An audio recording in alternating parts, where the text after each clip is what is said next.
Welcome to the White Witch podcast with me, Carly. Hope you are all well, witches. Coming to you on a very rainy, windy day with a cup of tea in the week that I discovered the amazing film and book of Little Women. I've clearly been under a rock. It has just never come up on my radar and I'm absolutely besotted. I'm so in love and Jo March is now my new spirit animal. But we're not here to talk about that today because we are here for the witching. And today we have an interview with the wonderful Shannon Pearl, talking all about her very witchy EP, Caves, how she came to the craft. We'll also be looking at music magic, so how to integrate music into your own craft, or into rather. But without further ado, we have our book review and we have a very witchy one today. Our book is Wellness Magick, a modern day spiritual guide for creating a solid foundation to your everyday well-being, written by Sophie L Robinson. I feel like this is a show today that consists of my friends because today's book was written by my fabulous fellow witch, Sophie, who is with the same publishers as me. And of course, we have Shannon on, my other wonderful friend. Sophie is such a beautiful soul. She oozes calm. I don't think that's the right word to use. She's very calm and she has a wonderful sense of humour. So Sophie has worked within mental health for the last 9 years and is a qualified counsellor. So this book combines the craft with psychotherapy to help enhance your personal growth, improve your mental health, and to support your general well-being. It focuses on the 5 elements, and each section of the book contains spells, rituals, tarot card spreads, journal prompts, and a wealth of wonderful mental health support delivered in the witchiest of ways. I adore the quotes placed throughout the book that ranged from Albus Dumbledore to Wiz Khalifa. The beginning of the book has a strong outlay of witchcraft basics. That's a small segment of the book because the absolute wonder of this book are the sections on sleep, maintaining healthy boundaries, processing emotions, how to make self-love poppets. I absolutely love that section. Tea magic, healing spells, processing thoughts, building self-esteem, lucid dreaming, working with archetypes, and shadow work. So I love this book alone for the journaling and the tarot card pulls, but there is so much nourishment in this book. You could literally work through this book for an entire season and still come back to it at different stages of your life. And this book to me feels as though Sophie is your own personal counsellor, prescribing you specific rituals, spell work, journal points, tarot pulls, and tasks to set you on the road to happiness and well-being. So we read this book for our Literary Witches Coven and it was massively enjoyed as a collective. Many felt this is a strong book within the field of mental health, let alone witchcraft. I'm just going to read you a little section of this book to give you an example of Sophie's writing style. I think it might be something we could all do with hearing and gives you insight into how encouraging Sophie is. Ultimately, it matters not what happened yesterday or happens tomorrow. What matters most always is what happens in the present, now. Magic is in the moment. Magic is now. It is here and now. Use it to the best of your abilities at this moment. Learn the lessons as they come up and strive to do better next time. Your best self is magnificent, and today you are already the best version of you that you have ever been. No version of you knows what you know today. Keep riding that forward momentum and take the pressure off yourself to be the best right now or know all of the things right now. Pressure is downwards and is ultimately slowing, but little steps of forward momentum. One thing at a time keeps the flow. Continue following your joy with a light heart and you won't go far wrong. Oh, I'm getting a bit emotional. So I absolutely love this book. And although Sophie is my friend, although we're on the same publishers, I will only ever bring a book onto the show that I feel you should genuinely buy. And I cannot recommend this enough, even if you just wanted it for the mental health side, let alone the witchcraft. I'm so proud of you, Sophie. Well done. It is an amazing, wonderful book. Join me after the break when we talk to Shannon Pearl.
Welcome back. Isn't that just absolutely beautiful music? When I first heard that, something tugged at my soul. So magical and enchanting. And that is, of course, the voice of my dear friend, Shannon Pearl, who was good enough to come onto the show and have a chat with me all about her new EP, Caves. Before we get into the interview, I just wanted to explain what particularly enchanted me about Shannon's music. The irony is Shannon's music actually is music you could have heard 300 years ago as a witch. I know I always hark back to that. I guess that could have been my last past life. Shannon's EP Caves is a wonderful look at history, and each song has a tale to tell. Something I love about old songs is they were often used to tell stories or to provide warnings. The song you've just heard is The Parting Glass, a Scottish traditional song often sung at the end of a gathering of friends. It was said to be the most popular parting song sung in Scotland before Robert Burns wrote Auld Lang Syne. It has also been sung in Ireland. It has enjoyed considerable popularity to this day. So in this version, you can hear long reverb heard echoing between the walls of Cathedral Cave, a disused quarry in Cumbria. This is where it was recorded. And the haunting effect this reverb has certainly lends itself well to the spiritual message of the song. Another song Shannon has recreated is House Carpenter, or The Demon Lover, a popular Scottish ballad dating to around 1685 and was among the songs collected and documented by Samuel Pepys. And I'll play that before the last segment of today's show. It tells the tale of a woman who had loved a sailor but wound up marrying a carpenter, later to be approached by either the former lover or the devil in the form of that former lover. In either case, he woos her away with a promise of a higher standard of living. She leaves even her infant children behind, but the story turns sour, and our fair lady finds herself facing death and thence hell at the end of the full-length tale. This traditional song would have been sung as part of evening entertainment or to pass the working day away in the mines. Shannon's version was recorded in Honister Slate Mine, Cumbria, and is amplified using only natural reverb, but you will, of course, hear it at the end of her interview before the third segment. Without further ado, here is my interview with the wonderfully witchy and talented Shannon Pearl. Welcome back. So you may have noticed that piece of music between our book review and this segment isn't our normal theme tune. The song that you have just heard is The Parting Glass, sung by Shannon Pearl, who is joining me right now. So Shannon is a wonderful out-of-this-world singer, and I think I can say this. She sings songs that you actually could have heard as a witch 300 years ago, so I'm totally here for that. She sings a lot of traditional songs from our native lands, which she will tell you all about in a moment. Hello, Shannon. Welcome to the show. Hi, hello. So, Shannon, I know you're an amazing singer, and am I right? I absolutely love your voice. Am I right in saying you fully class yourself as a witch? Yes, you would be right in saying that. More of an eclectic witch, because I take things from what I like around the world and then just use them in my own practice. But yeah, I am a witch. Brilliant. So, just to kick things off, can you tell us a little bit about yourself? Yeah, so I am 28. I live in Sunderland, but I'm based all over because I travel a lot around our Fair Isle. And I'm a musician primarily, and I've been writing music for nearly 10 years now. But I feel as an artist, I've only just got to create what is innately in us. I'm really on a vibe right now, which is weird because it ties in with why we met and everything. So I'm really excited to tell you more about that. Yeah, that's me. Absolutely. So I've got a bit of a funny story to tell. So, Shannon and I had followed each other for a little while on Instagram, and we had been in touch, hadn't we? Like with a brief sort of hello sort of interaction. Yeah. Oh my goodness, just like dying at this story. So anyway, on the 20th of December, so December just gone, just before Nat and I were due to launch the High Priestess Temple at the winter solstice, for some reason my phone managed to send Shannon a huge waving cat emoji. Like, I'm talking a huge cat. I'll have to post it somewhere on my socials after this episode for a laugh. And I hadn't spoken to Shannon for months and months and months, and she really wasn't in, like, you weren't in my feeds or my stories or anything. So it's weird that it is weird. Mm-hmm. And so did my phone, like, do it in my pocket or something. So I'd gone into my messages just catching up with people and saw Shannon was in there. And I remember thinking, I didn't see that message.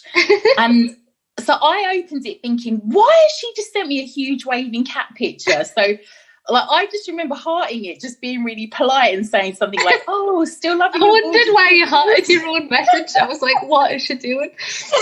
I was out at the time and my phone buzzed. I think that was like the last day before one of the lockdowns. And I was out grabbing a load of shopping while I could. And my phone millions of toilet rolls. Yeah, I just thought, I'll message her later. I have no idea why she sent us a giant cat. And it was just really funny how it came about. But the irony is, as I read your message, I remember thinking, well, that's a weird thing to send. And I realised that it was actually me that had sent it. And then it's even gone on to like heart my own waving cat picture that I'd sent you, and then even witter on about your photos. So yeah, so I just had to message you back and say, like, you must think I'm so strange. But it turns out really well, didn't it? So after we fell about laughing about it, I noticed on your page you were launching your EP, so the Caves EP, and that was, of course, like on the winter solstice, the same day Nat and I were launching the High Priestess Temple, and our first journey in there was, of course, the Cave of Transformation. So it was all like weird. synchronistic. So if it wasn't for the waving cat emoji, I don't think we'd possibly be here, Shannon. The universe clearly wanted us to get talking. Yeah, it was definitely divine fate. I think that's brilliant. Yeah, so thank you, huge waving cat emoji. And of course, since then, you've kindly let us use some of your music for your From Your Beautiful Caves EP on our High Priestess Temple first journey, which we are eternally grateful for. Which was really good, by the way. I really enjoyed it. Oh, thank you. Yeah, we're so excited to release it. And the music that you had are just so atmospheric, honestly. It just completely, I can't see that video now without, having that music in there. I just think it looks, well. Yeah, absolutely. So I'm so keen to know myself as well. So what's the story with the Caves EP? Like, what inspired you to record the songs that you have, and how did you come about recording within a cave? It's years in the making, but also happened in 2 seconds. It's so strange. So I've always been interested in folk music, particularly traditional folk music from Britain, Scotland and England in particular. And I was always out and about in the Lake District. I'm quite outdoorsy, so I do rock climbing and I do surfing and hiking and all of that. So I think my inspiration from nature must have just gave us this little vibe that I was on. And I thought, oh my God, why don't I sing in these caves? Because the first thing you do when you go in a cave with really good reverb is just like scream or shout or something. But with me, I always just sang a folk song that I knew. And I thought, this sounds really good. I might record it. So I did a daft recording on my phone, like just a video. And then I put it up on Facebook, and it got so many views, like over 2,000 views or something, and loads of comments, and everyone was like, oh my God. And I was like, this is a thing. I might do it more and do it properly. So the next thing you know, I'm doing a tour of caves in the UK with John. and we've recorded remotely. Obviously, we can't have electricity in caves, so we had to do it with little battery powered recorders and things, which was an adventure in itself. And then we had to get there when there wouldn't be many people there to make much noise, so we had to go into caves in the dark, which was another spooky experience. So yeah, it was just an adventure, and it sort of snowballed into becoming an EP. I didn't even think, right, I'm going to make an EP. It just sort of turned into that naturally, and I think that's why I love it so much, and that's why it's resounding with people, because if something's meant to be, it's meant to be in my eyes, and I think that's what this EP was. I love that. And I'm not wrong in saying, really, am I, that some of the songs could have been around 300 years ago? They are really old, aren't they, some of them? I think one was 1642 or something like that. I don't know if I've got that. Remember that correctly?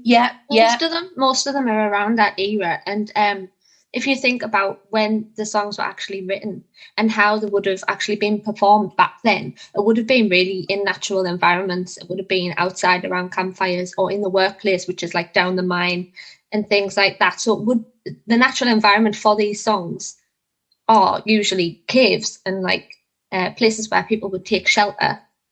Yeah. So it all came out really naturally. And I didn't actually think about the backstories to the songs until after I'd sung them in the caves as well. So yeah, and the more I researched into it, the more it all linked up, and I was like, whoa, this is a wave. And the stories are unreal anyway. So I think my favourite that is quite scary is the House Carpenter, the story behind that song. Yeah, I mean, a lot of the old traditional folk songs, especially from Scotland, actually, a lot of them have the same theme, but it's the same story, but different setting sort of thing. So there's usually a king and queen or nobility couple, and the lady always falls in love with some ne'er-do-well rogue and runs away with him. And it's about the king or the husband going to find that, and she doesn't want to come back to royalty. She wants to frolic in the hills, which is quite fitting, because we all want to frolic in the hills these days. So that story has just been repeated over the years in a lot of different ways, and so I thought, why not bring it back to the heart of the landscape where it was written and do it a bit of justice, hopefully. And I think I have. I'm really proud of it. Oh, you so have, honestly. Just unreal, absolutely unreal. Yeah, although that's my favourite tale within the songs, I still love the Parting Glass, obviously the song. I think that's my favourite. Yeah. But I love the Konin you did as well. So like the Swedish singing is wonderful. So the thing with that is, I know you might think it's random, like why is she singing Swedish things as well, like when nowhere near Sweden. But I did Ancestry DNA, a couple of years ago. My nana bought it for Christmas.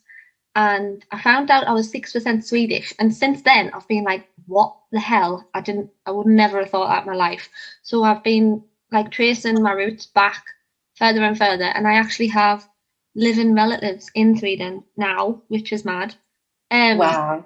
So I thought, I'm 54% Scottish, and the rest is English, and then the 6% Swedish. So I thought, why not, with this EP, do a song from each place? And then hopefully when all of this pandemic's over, I'm going to visit each country and find caves in each country and like carry on the EP as well. So it's like an ongoing thing to do with my ancestral roots and the ancestral roots of the songs themselves as well.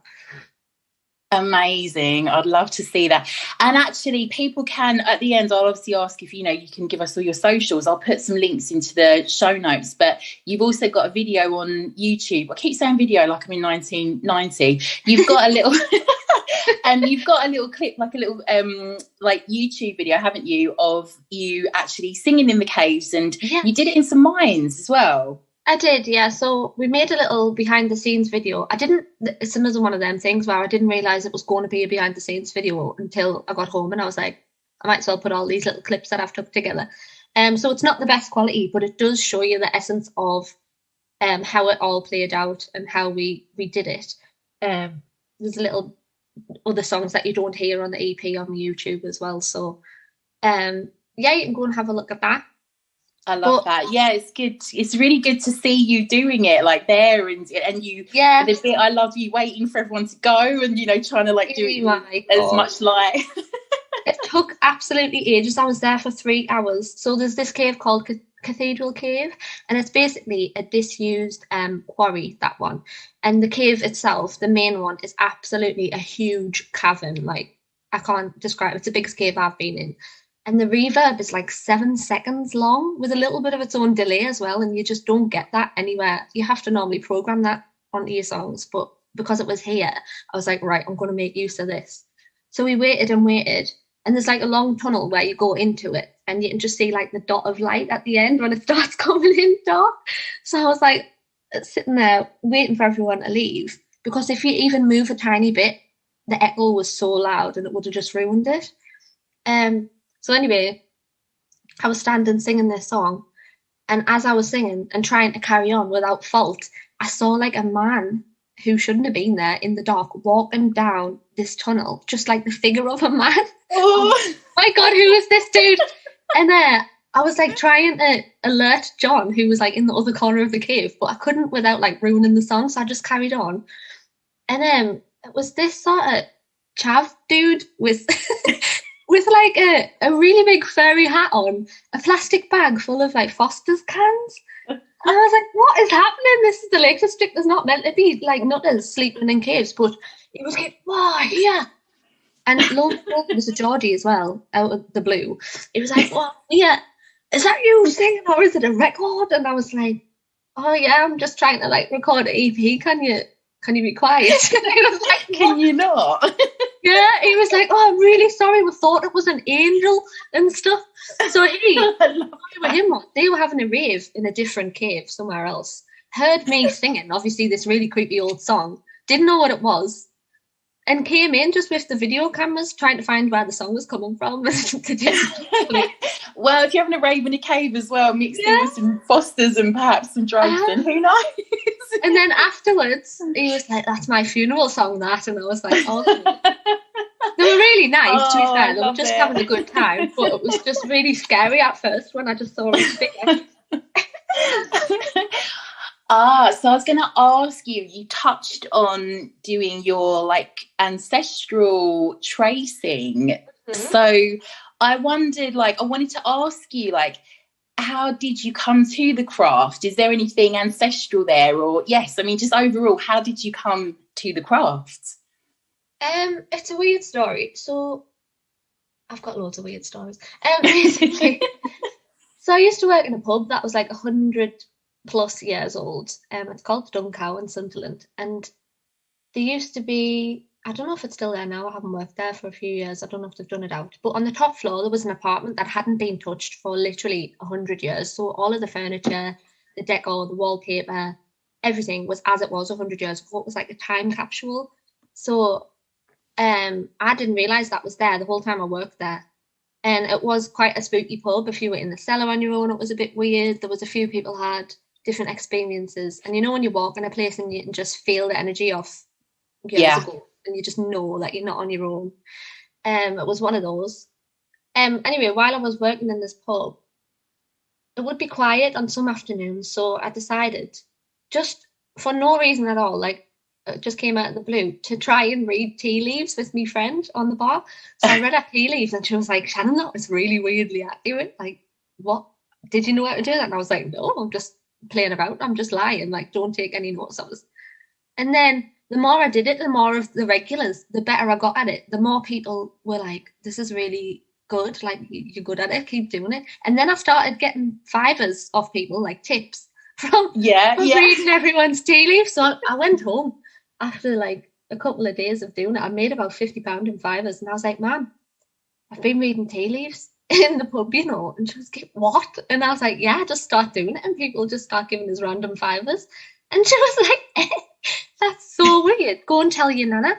Because my nana Connie, that's my mum's mum, she's always been a bit witchy, and so have all of our sisters. Our sisters live down south. But I've never took much notice of it until I told her that I'd been reading tea leaves, and she was like, "Oh, have you?" And I was like, "Yeah." She was like, "Well, it's weird because you're not the only one in the family who's done it." And then she got to telling me about her mum and our sisters who also sort of practice a bit. So I found out this whole other world within my own family of everyone being quite spiritual. And It only came to light when I was quite old, actually. I think I was about 22 when I came to it properly. So yeah, that was a story as how I realised it's a different sort of aspect of my life that I didn't know existed. And since then I've delved more and more into it. And I think it's less of, I call myself a witch, but it's less of trying to be a witch as everybody sort of expects, you know, like Harry Potter. Yeah. Not like that.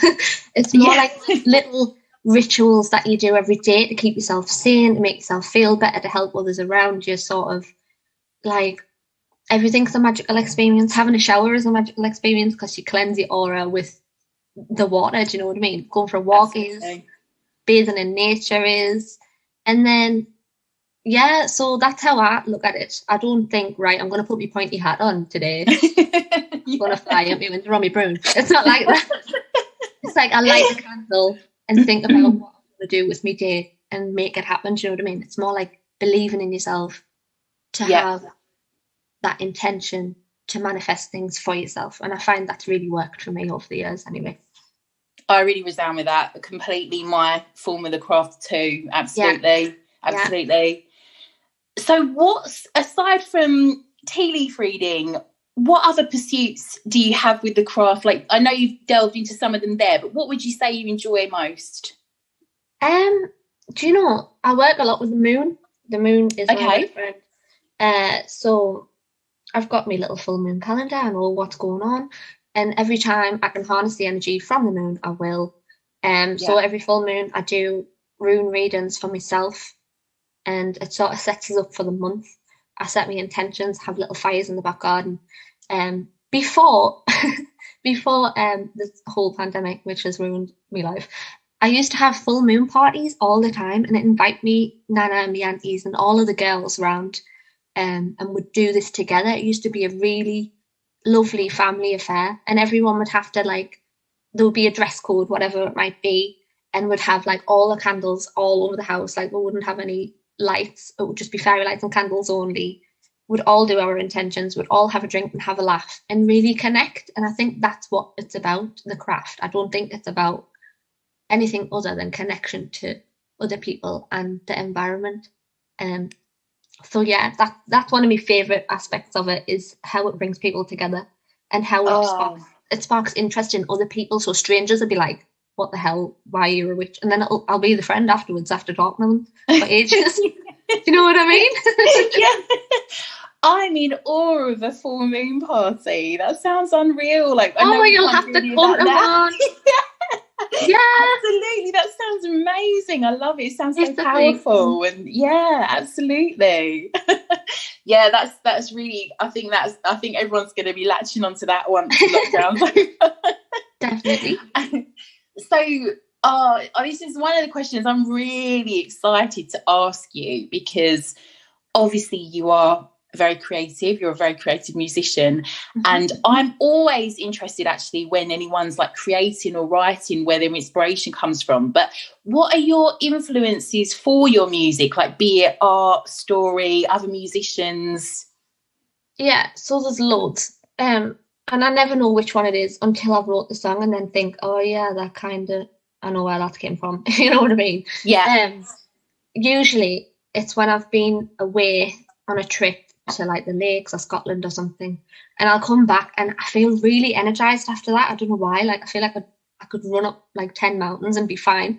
Yeah. But instead of doing that, I just channel it into playing music, because you can't do much else in this situation either. So yeah, the landscape really gives us this little spark, and I always don't know how to sort of make it real. So I try my best to either sing it out or play it out on the piano and it ends up a song. And I also sort of dabble in drawing. I do art sometimes. So yeah, also musically, I'm trying to think, I've got too many influences. My base roots are in blues and jazz and country music, because that's what my mum and dad used to listen to when I was younger.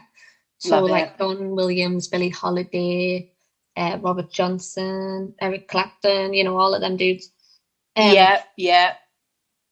I do have another little band called Humour. We specialise in blues as well. That's what I've done for the past 7 or 8 years, until I've randomly released this Caves EP. But on a personal note, I really enjoy Nordic folk. I always have. It's just me jam. Yeah, same. Yeah, there's like a lot of similar influences there, but I second that. Definitely. So, and all like songs that don't need instruments. I've always been really interested in a cappella music and how the voice can transcend all else and make you feel things that you don't know can be felt until you hear like harmony, or until you hear the right reverb in the right place. Just like, that's what I've tried to recreate on Caves. You know, I want people to feel the music. And yeah, so that, anyway, yeah, I'm going on now a bit, but my influence mostly the wild and the connections that the wild has to the music historically. I love that. And people really need to have a listen to it, because it's so powerful. And I remember first listening to it, and you know, sometimes when it's like, might be someone that you know, or they might have, you know, and you kind of want to, it's difficult because you want to be polite. You think, I might not like this. But the minute I heard it, I was like, oh, wow, like she's really onto something here. Like it's so angelic. It's so powerful though as well. Like it really, I can understand why that guy came into the cave thinking it was an angel, because it really does. It really, really, really does sound like that. And yeah, unreal. And I'm so looking forward to seeing what you've got coming up next, like what you're going to be recording and so on. Oh yes, I forgot to send you it actually. I'll send you the sneak today. Oh yeah, that'd be brilliant, thank you. You know what, I was terrified to put this Caves EP out. It's the first thing I've thought, oh my god, like what if people just think I'm a complete nutter and don't like it and just don't listen to it, and what will have been the point? But the reception I've had, like honestly, it's been received so well. A lot of people have said that, have messaged us saying, oh my god, like I didn't realise I needed to hear this, or that it's them on like a level. And just like you, I'm so glad that it's done that, because that's what I wanted, because that's what it does to me when I sing it. So yeah, thank you for having us on and talking about it. No, it's so powerful. It's just so emotional as well. And yeah, honestly, I think sometimes the things that we're most terrified of, they're always like the biggest, you know, they are the things that everyone appreciates more. You know, the things that are the most vulnerable that we put out are sometimes the best received. So yeah, it's truly, truly magical. And so yeah, Shannon, on that note, where can we find you? So Spotify, in a cave. Literally, in a cave somewhere.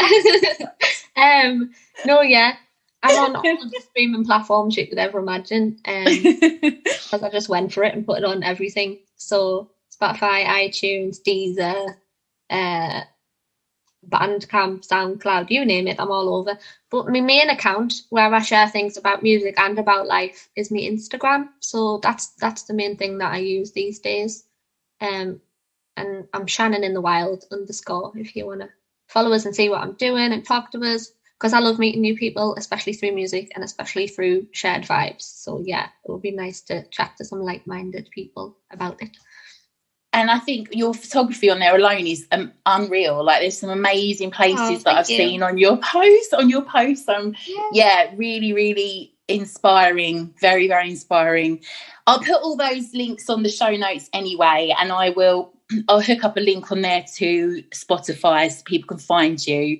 Amazing. But I'm so grateful you came on. I'm so thankful. Thank you so much. And I'm just so excited to see what you've got, what you're going to be doing next. Oh, thank you. We need to be thanking that massive waving cat. That's who we're thanking. It's all the cat. Yeah, all praise to the waving cat for making this happen. The most surreal experience ever. Thank you. Thank you so much. Thank you so much, Shannon. Thanks ever so much. Well met, my own true love. Well met, cried he. I've just returned from the salt sea, all for the love of thee. Well, I could have married the king's daughter there. She would have married me, but I have forsaken the king's daughter there, all for the love of thee. Well, if you could have married the king's daughter there, you are the one to blame, for I am married to a house carpenter, and I find him a nice young man. Oh, will you forsake your house carpenter? Go along with me. I'll take you to where the grass grows green, on the banks of the salt sea. Well, if I should forsake my house carpenter, go along with thee, what do you have to maintain me on, and keep me from poverty? 6 ships all out on the sea, 7 more upon dry land, 110 brave sailor men will be at your command. So she picked up her own wee babe, kisses she gave him 3. She said, stay here with my house carpenter, and keep him good company. They'd not been gone about 2 weeks. I know it wasn't 3, for our fair lady began to weep. She wept most bitterly.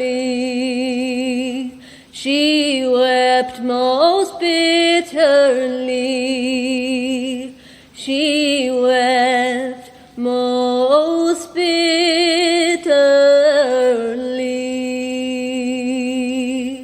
Let's talk all about music magic, one for the music witches. And yes, that is a thing. We often bring up on the show music. It plays a big part for me in my craft. I think it was Nigel Lightfoot's book, Good Juju, that really brought up music within my craft for me and how to incorporate it more. Music has always played a big part in my life. My dad's a semi-professional trumpet player. My mum is an ex-samba band member. And my brother is a music producer and DJ. And props to my little brother. He helps me produce the show, so does all the sound production. So thanks, bruv. And my only contribution to the family's musical achievements was I played the violin for about 5 minutes as a kid, and I love singing, but I guess music has just held such a power for me. It's absolutely something I use to regulate my mental state. You are, after all, what you consume in all respects, from food to drink to content, and I believe music can really help support, lift our mood, or even dampen it.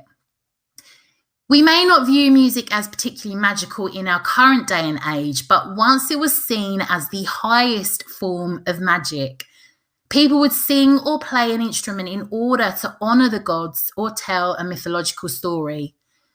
In medieval England and Ireland, a bard was a poet who would weave magical tales with his music. They would often play an instrument such as the harp and sing tales of even more ancient times. And the musicians and bards would ultimately keep the knowledge of the people alive and retold. If we look back to ancient times, drums and other instruments were used to invoke trance-like states, celebrate holy days, or announce the beginning of a battle. Those who sang, played instruments, or danced were seen as spiritually gifted individuals. You might wish to incorporate music into your rituals and utilize its energy. So if you are carrying out any perhaps trance work, shamanic drumming is brilliant to use. I regularly use this within my meditation and visualization practices. It really helps me to focus, but it has a big impact on your brain waves. I also like to use the sounds of thunderstorms. This can really help to ground you. I know it's not music, but it is the magic of sound. And it is said that if you crave the sound of thunder, that this can be tied to needing to connect to or work on your root chakra. I also use classical music when I'm writing because it has no lyrics. It helps with my focus and creativity. I guess it's poignant, but whenever I'm writing, I like to listen to Peter Gundry's White Witch album. It's fitting, but there's something about it that takes me to another time and place. And you may find this is the kind of music that you want to bring into your rituals or your spell work. It certainly sets the tone. I have even been known to use Mozart's Requiem Lacrimosa, one of my favorites, because it is such a powerful piece of music. You may find modern day music that you wish to incorporate into your rituals or practice, or even more traditional music such as Celtic flutes, Gregorian chants, even harp music. As a sea witch, some of the really old sea shanties really inspire me too. I feel they hold a lot of power and often warnings and stories. Every culture and civilization in the world today creates magic. Scientists study music's effect on our cultures and brains to understand human evolution itself. And studies show that music soothes our nerves, reduces tension. Singing as a group builds bonds between people. It gives us insight too into prehistoric cultures, beliefs, languages, development, and ancient migratory paths. Music enchants us in many ways. The only thing you really can do is try music within your rituals and see how it feels. So music has particularly come up on my radar recently as I woke up from 2 dreams where songs were playing out in my dreams. The first song was Shake It Off by Florence and the Machine. And in my dream, me and my cousin Matt were dancing at a banquet. And yeah, I woke up and had that song in my head all day, analysed the lyrics, and it had such a relevance to what was happening in my life at that time. I also had the song Breakout by Swing Out Sister a couple of nights later in my dream, which if you know that song, it's from the 80s. So there's no way it would have been on my radar of late. I definitely think we receive messages from perhaps our angels, our guides, our deities, maybe even our ancestors, or just our subconscious in the forms of music and the lyrics. So if you do have a song on repeat in your head, sometimes it's kind of worth looking at what the lyrics are and where that could have come from, especially if they come up in dreams. So casting spells is something we can also do using music and could be particularly powerful if you sing or play an instrument. However, you don't have to have a musical talent to do it either. I feel like sound in casting can be so powerful. So for an example, chanting is something I love to do within my craft. It raises the energy so high. I feel it makes your words and spell much more powerful because of the strength, like the confidence and height of the energy. So I chant until I can't say it any faster, and I often find the air feels static using these chants. Chanting overall is said to help focus and subdue the conscious mind and let the subconscious mind open up, revealing hidden thoughts and powers, and it also aids in absorbing new ideas. So you might want to craft your own spell and find a piece of music that you can chant or sing the words over. You may find this invokes a completely different form of energy, and I second that. It certainly stirs up a lot for me. I'm not a witch that feels the need to forever be casting spells. I tend to save that for the big stuff, the odd full on new moon, purely because I guess I am more of a researcher when it comes to the craft. I have a longing to read and learn everything. And I say that not to brag about my practice, but to reassure some, as I feel like sometimes we feel as though to be a witch, we must be constantly casting and prepping for some major ritual. But for me, spell work takes so much concentrated energy. I like to leave it for the big things and let my day-to-day like rituals, and when I say rituals, you know, like connection with my deities and my little actions manifest the rest. So lastly, we discussed on the Aphrodite podcast that you might want to create a playlist for your deity that you work with. So music that you feel they would like and sets the tone for their presence, but it also might get you thinking and visualizing exactly how you see them. I know when it comes to the Morrigan, I've got a playlist and it includes a lot of like Chelsea Wolfe's Apocalypsis album. There's like Mozart's Requiem on there. It's all quite dark and gothic, but the Aphrodite playlist was at the totally opposite end of the spectrum. So it really gives you insight into how you see them. You also might want to do this for the Sabbath. So I set individual playlists for each different Sabbath, and I look back and it kind of brings back certain memories of how I celebrated them, but it certainly reflects the seasons as well. And also ancestral magic, like music is so great for that, because at Samhain, I played a lot of really beautiful Louis Armstrong music, and it got me like seeing my granddad drinking whiskey out of a tumbler, like with his records on. He loved jazz, he loved Louis Armstrong, and it just got me thinking and visualizing and feeling more connected to him at Samhain. I hope this might have given you some food for thought as to how you could incorporate music into your craft. And as ever, I'd love to hear from you if this is something that you start to do, or if you already do, let me know what you do. My email address is carly@thewhitewitchcompany.co.uk. You can find me over on Instagram at The White Witch Company and on Facebook, The White Witch Company. Don't forget, over on Facebook, we have the Literary Witches Coven, our book club. We also have the Green Witches Coven, which has just started, but I'm sure will be buzzing with everybody growing things once spring hits. Great group of witches on both. So come over and join us. Thank you so much for listening and for the reviews. I am overwhelmed. There's been such an influx recently, and I'm very grateful. If there's one way that I could ask you to support the show, it would be to leave a review. If you feel the call to, I would be very grateful. And if you have left me a review, thank you so much. You've made this witch very happy. So without further ado, I'm going to stop waffling, but I will catch up with you all soon. Lots of witchy love.